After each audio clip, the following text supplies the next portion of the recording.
আসসালামু আলাইকুম রহমতুল্লাহি ওয়া বারাকাতুহু। আপনাদের আজকে আমি দেখাবো সিমের বীজ দিয়ে গরুর মাংস দিয়ে কীভাবে রান্না করতে হয়। গরুর মাংস বা যে কোনো মাংস দিয়ে রান্না করা, মুরগি বা খাসি যে কোনো মাংস দিয়ে রান্না করা যাবে, পোলট্রি দিয়ে রান্না করা যাবে। আমি যখন সিমের বীজটা কিনছিলাম পদ দিয়ে আমি আসছিলাম টেজি বাইকে করে, দুটো মহিলা একটা পুরুষ ছিল। আমি যখন কিনছি অনেক কিনেছি, 5-6 কেজি কিনেছি আমি রেখে দেওয়ার জন্য ফ্রিজে। ওইটা আপনাদের দেখাই দেবো এক সময় কীভাবে রেখে দিতে হয়, পরে কীভাবে খাতে হবে। তা কাকিমা বলছে যে তুমি কী করবা এতগুলো সিমের বীজ? তা আমি বললাম যে গরুর মাংস দিয়ে রান্না করবো। কাছে কীভাবে গরুর মাংস দিয়ে রান্না করবা?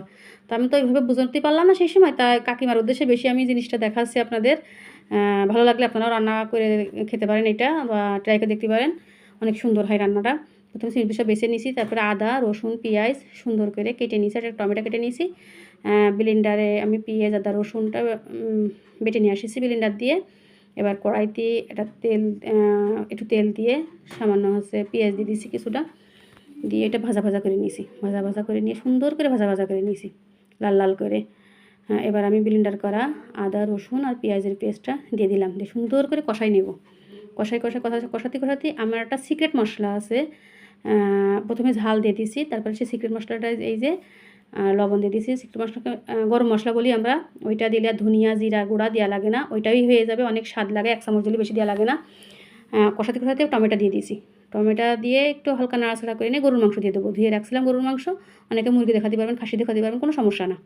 গরুর মাংসটা ধুয়ে রাখছিলাম, ওইটা দিয়ে দিয়েছি, পানি দেবো না। ওইটার ভিতরে সুন্দর করে কষিয়ে নেবো, নিয়ে ব্লেন্ডারে যেটা লিখে রাখছিল ওই মশলাটা, ওই মশলাটা ধুয়ে পানি দিয়ে দিচ্ছি, ব্লেন্ডারটা ধুয়ে ওইটুকু পানি দিয়ে দিচ্ছি। এইটুকু নাড়াচাড়া করতে করতে একটু শুকনো হয়ে আসলে আমি সিমের বীজটা দিয়ে দেবো। একটু 2-3 মিনিট পরে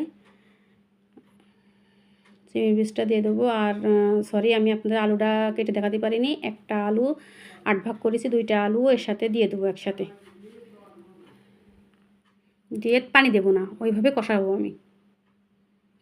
আলতোভাবে কষাবো, দিয়ে আলু দিয়ে দেবো।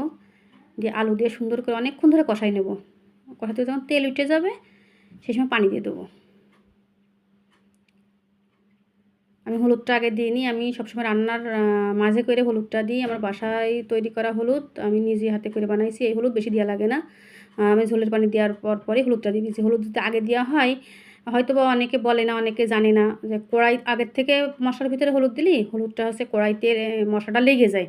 এই জন্যই আমরা সবসময় আমার ফুফুর কাছে, তাদের কাছে শেখাই জিনিসটা, যে ঝোলের পানির সাথে হলুদটা দেওয়া কোষের বা জিনিসের কালারটা খুব সুন্দর হয়।